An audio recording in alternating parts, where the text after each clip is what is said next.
చెప్పు, పరువు నష్టం దావా వేయమంటావా? ఎవరి మీద ఎవరు పరువు నష్టం దావా వేస్తారో చూద్దాం.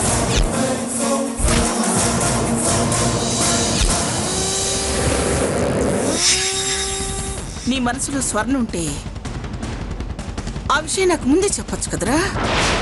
నాకు స్వర్ణకి ఏ సంబంధం లేదు. ఏం స్వర్ణ, వీడు నిన్ను ఇష్టపడ్డా?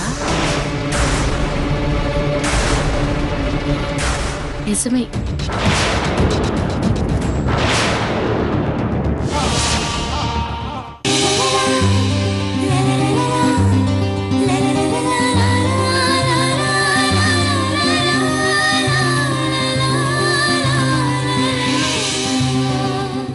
గ్రానీ, నిన్ను ఇంకా మాట్లాడద్దన్నాను.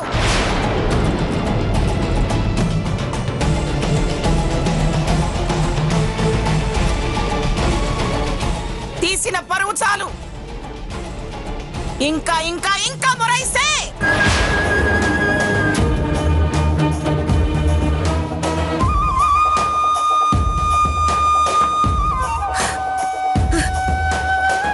నేను మరో నిర్ణయం తీసుకోవాల్సి వస్తుంది.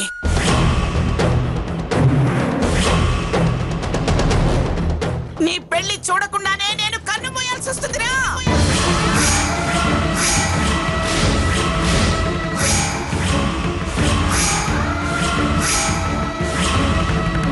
ఎవరు మాట్లాడద్దు, ఎవరు మాట్లాడద్దు.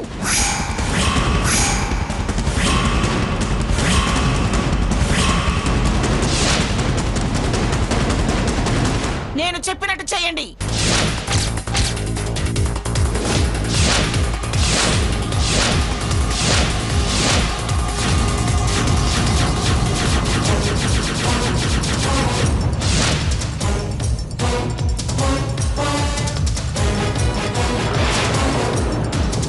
స్వర్ణ,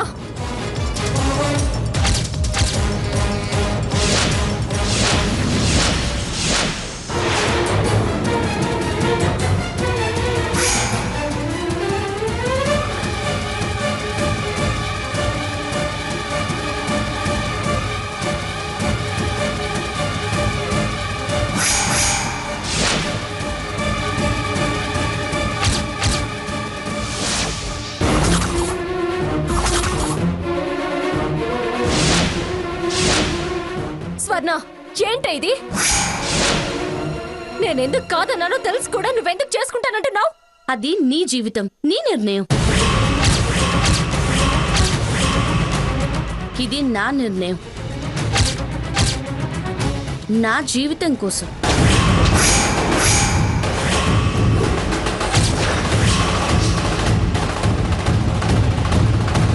నీకేమైనా పిచ్చా? కాదు, పరిష్కారం. నువ్వు చూసినట్టే నేను చూడాలని లేదు, నువ్వు ఆశించినట్టే అంతా జరగాలని లేదు కదా. నువ్వు చేయి జార్చుకుంటున్నావు, నేను అంది పుచ్చుకుంటున్నాను.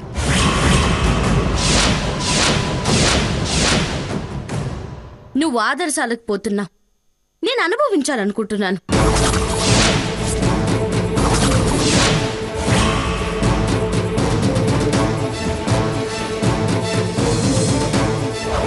ఆశపడ్డం తప్పనడం లేదు,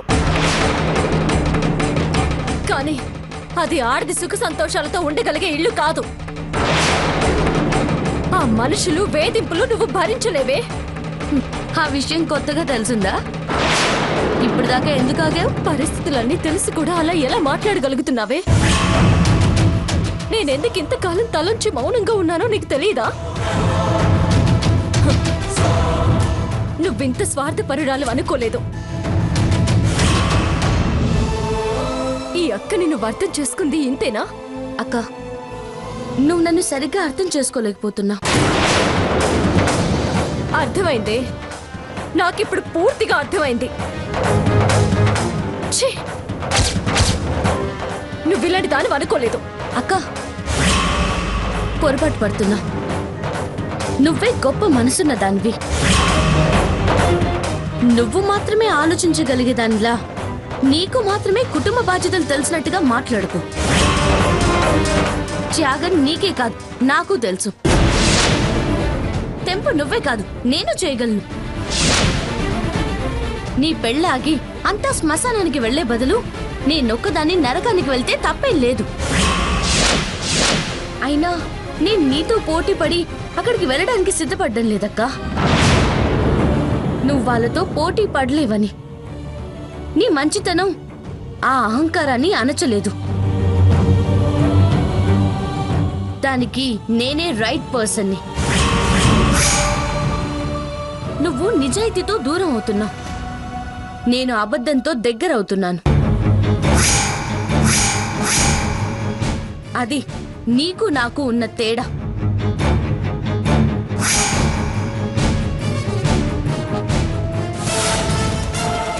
ముళ్ళుని ముళ్ళుతోనే తీయాలక్కా. ఆ పని నా వల్లే అవుతుంది. నన్ను ఈ విషయంలో ఆపే ప్రయత్నం చేయకు.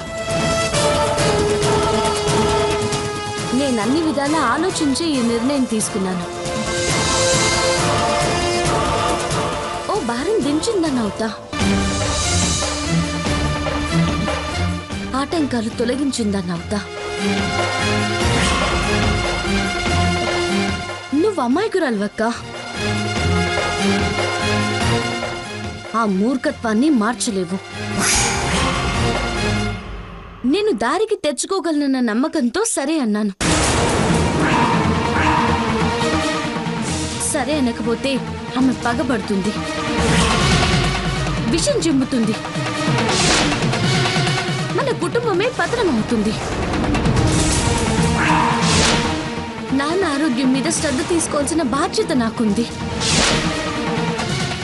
దయచేసి నా నిర్ణయాన్ని మార్చే ప్రయత్నం చేయకు. ఆశపడి వెళ్ళడం లేదు, అన్ని విధాలా ఆలోచించే వెళ్తున్నాను. నువ్వు తల ఉంచితే జీవితంలో తలెత్తలేవు. నేను ఈ క్షణం మాత్రమే తలంచుతాను, కానీ ఆవిడ తల దించుకునేలా చేస్తాను.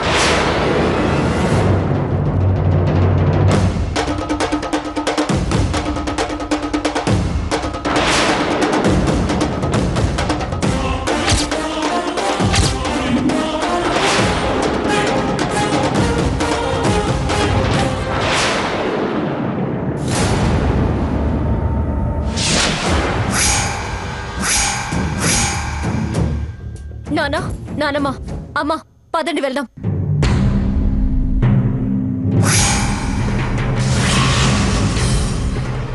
సీతని కాదన్న అతనితో నా కూతుర్లలో ఎవరిని ఇచ్చి పెళ్లి చేయడం నాకు ఇష్టం లేదు.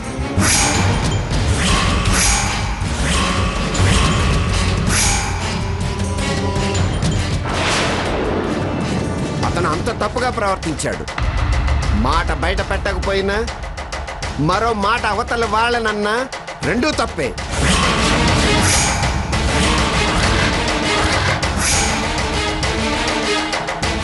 అలాంటి వాళ్ళ కాళ్ళు కడిగి కన్యాదానం నేను చేయలేను.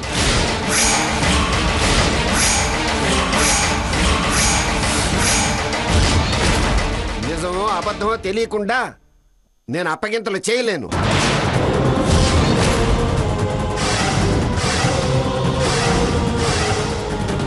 పదమ్మ సీత. రామచంద్రుడు సాక్ష్యం చూపించిన వాడే కార్యం నెరవేరుస్తాడు. రాధాకృష్ణ, ఆ పుణ్యం కూడా నువ్వే మూట కట్టుకోరా. సీత, ఏమండి?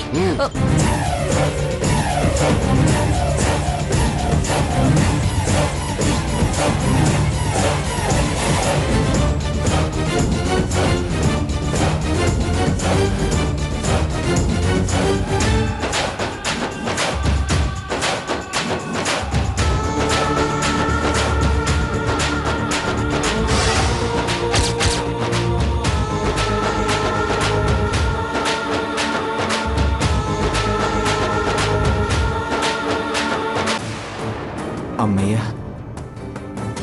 మొత్తానికి పెద్ద ప్రాబ్లం నుంచి బయటపడ్డాం.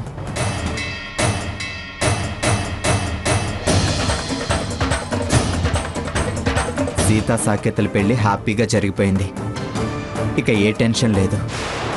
లోపల అమ్మ ఏం చేస్తుందో ఒకసారి ఫోన్ చేద్దాం.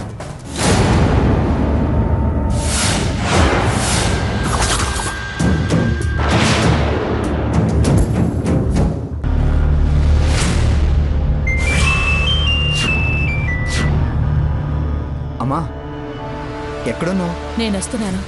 నువ్వెక్కడున్నావు? బయట రైట్ సైడ్లో ఉన్నాను. అలాగే వస్తున్నాను, అక్కడే ఉండు. సరే అమ్మా.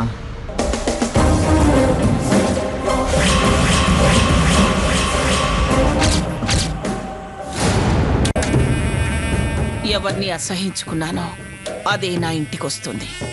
ఎవరిని కావాలనుకున్నానో అది దూరం అవుతుంది.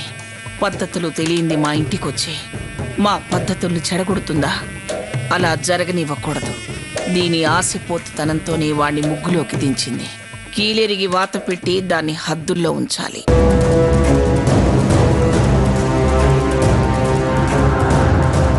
బాధపడుతున్నారా?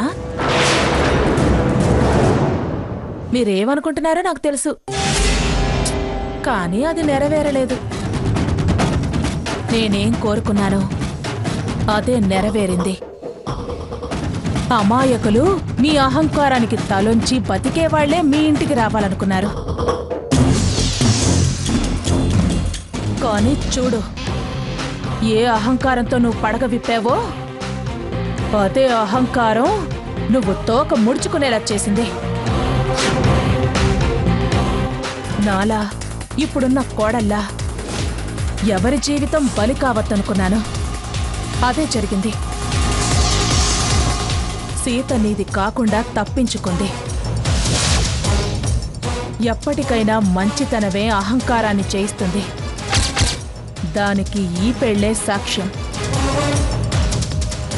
ఇకనైనా అహం తగ్గించుకుంటే సుఖపడతా,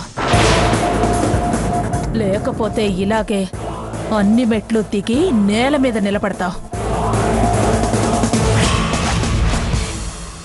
మీరు ఆడవాళ్లే, ఆ విషయం మర్చిపోతే అధోగతి పాలవుతారు. నువ్వు అనుకున్నదే జరిగిందా?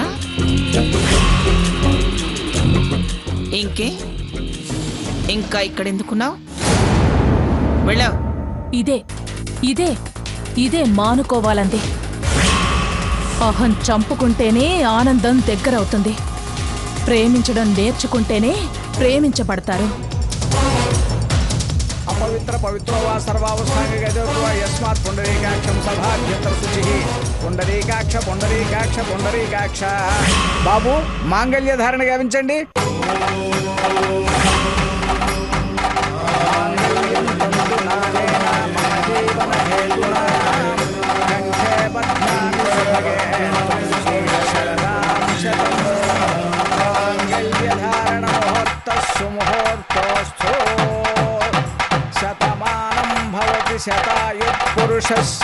సాకేత్, నిన్నెంత ప్రేమగా పెంచాను. చివరికి ఇదా ఈ గ్రానికి నువ్విచ్చే బహుమానం? రఘు, అమ్మా, అమ్మయ్యా, మొత్తానికి సీతగారి పెళ్లి ఏ అడ్డు లేకుండా జరిగిపోయింది. జరిగింది సీత పెళ్లి కాదురా, సాకేత్ స్వర్ణల పెళ్లి.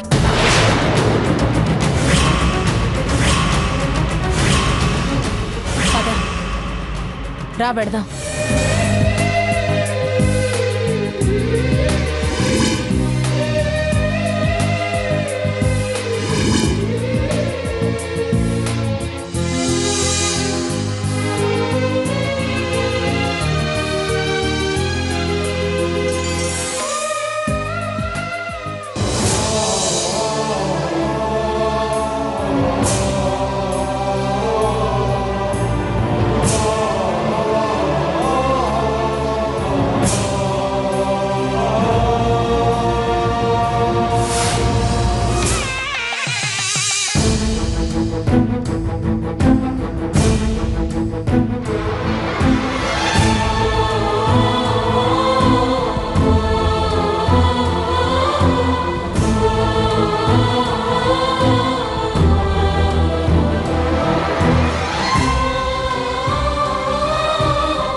ఎందుకు బాధపడ్డావు?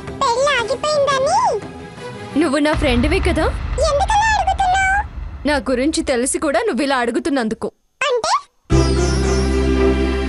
నేను తప్పు చేసినప్పుడే బాధపడతానన్న సంగతి నీకు తెలుసు కదా. తప్పని నువ్వు అనుకుంటున్నావా? చూడు రాము, నేనెప్పుడో చెప్పాను, మనసు అర్థం చేసుకునేవాడికే భార్యను కాగలను గాని అపార్థం చేసుకునేవాడికి కాదని. నమ్మకం లేని వాడితో జీవితకాలం ప్రయాణం చేయడం జరగని పని. భర్త వదిలేసిన భార్య కన్నా పెళ్లి కాని అమ్మాయిలా జీవితాంతం ప్రశాంతంగా బ్రతకగలను. నేను తప్పు చేశాను అనుకోవడం లేదు, బాధపడాల్సిన అవసరం అంతకన్నా లేదు. థ్యాంక్స్. మనుషులు ఎలాగో అర్థం చేసుకోలేరు, కనీసం నీకైనా మనసుందనిపించుకున్నావు. ఇప్పుడు ఈ జీవితం అసంతృప్తిగా ఉందనుకుంటే కదా మరో మంచి జీవితం గురించి ఆలోచించడానికి. నేనిప్పుడు చాలా హ్యాపీగా ఉన్నాను. తృప్తిని మన సొంతం చేసుకుంటే ఎప్పుడూ హ్యాపీగానే ఉండొచ్చు. అయినా ఇప్పుడే నాకు పెద్ద బరువుని దింపేసుకున్నట్టుగా అనిపిస్తుంది. అలాగే, ఇప్పుడే తీసుకొస్తాను.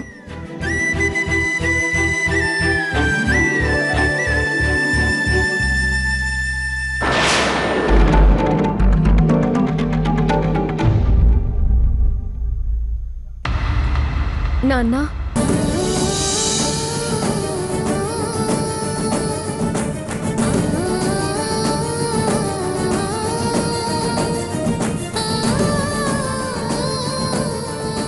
ఎందుకు నాన్న కన్నీళ్ళు?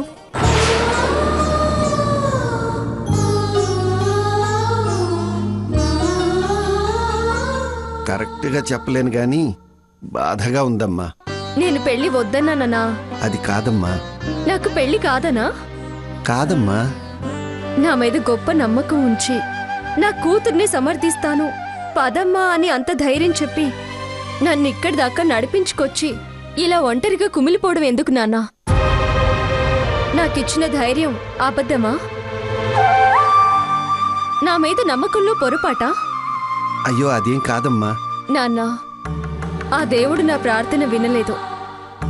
కట్టుకున్నాక పతే దేవుడు అంటారు, కానీ ఆ దేవుడు కావలసిన వాడు కూడా నన్ను అర్థం చేసుకోలేదు.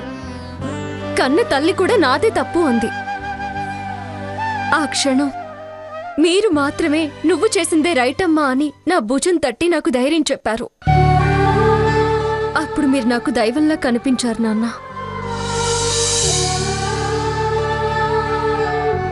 మనుషుల కన్నీళ్లు తుడిచే దైవమే కన్నీళ్లు పెట్టుకుంటే ఎవరా కన్నీళ్లు తుడిచి దైవాన్నే ఓదార్చగలరు నాన్న? నాన్న, మీరు కుమిలిపోతే నేను తప్పు చేసిన దాన్నే అవుతాను. మీరు బాధపడితే బరువుగా మిగిలిన దాన్నే అవుతాను. మీరిలా కన్నీళ్లు పెట్టుకుంటే కారణం నేనవుతాను. దయచేసి జరిగిందంతా మర్చిపోండి నాన్న.